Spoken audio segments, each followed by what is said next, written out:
Ce que j'ai trouvé d'intéressant dans le projet de l'Odyssée Cartier, c'était que ça traduisait une volonté réelle de la marque pour moi de proposer un grand spectacle.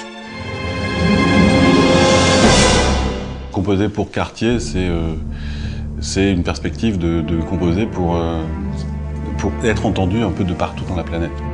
Comme il est toujours nécessaire de se faire peur un peu au début, s'il y en avait besoin, ça m'a fait peur. C'est partie des marques qui ont une véritable histoire. C'est également une marque de créateurs, de gens qui font les choses, qui les font bien. La chose dans laquelle je ne voulais pas aller, c'était d'avoir, sous prétexte qu'on avait du monde, quelque chose de trop pompeux, de trop évident au niveau du symphonisme. Je voulais qu'il y ait une grande sensualité dans la musique, à cause de l'animal, à cause de la façon qu'elle a de se déplacer. C'était une évidence qu'il fallait tourner avec une vraie panthère, du début à la fin du film. Ça ne nous a pas forcément aidé, ni moi, ni la production, ni personne, mais je pense qu'il y a une bonne part de magie qui provient de cette décision.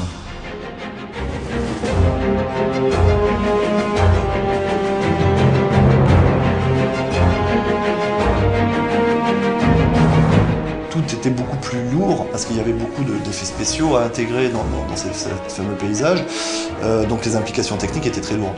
Mais il ne fallait pas que ça se traduise à l'écran.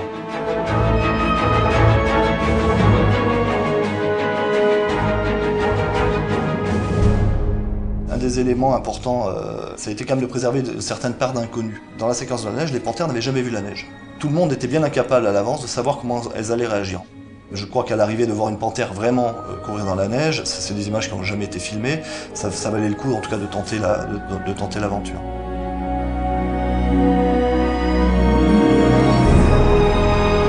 Tous ces lieux que l'on traverse au cours donc de cette odyssée, ils ne sont pas anodins, ce sont des lieux qui renvoient réellement à l'histoire de la marque. Et l'idée était effectivement que ce soit une véritable odyssée au sens où on ne passe pas d'une séquence à l'autre par un simple cut, mais on essaie réellement d'accompagner cette panthère, de la suivre dans son voyage.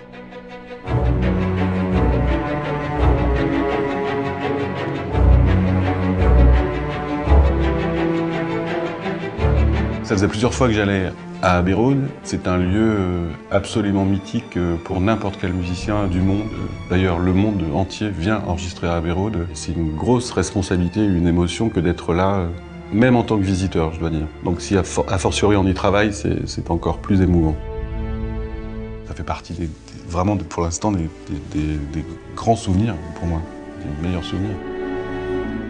Ça a été une odyssée en termes de fabrication, le fait d'utiliser de vraies panthères, le fait de les amener un peu partout dans le monde, le fait de mélanger toutes ces techniques, parce qu'en fait, le film fait une espèce de patchwork de toutes les technologies qu'on peut utiliser actuellement au cinéma, donc c'est une certaine satisfaction.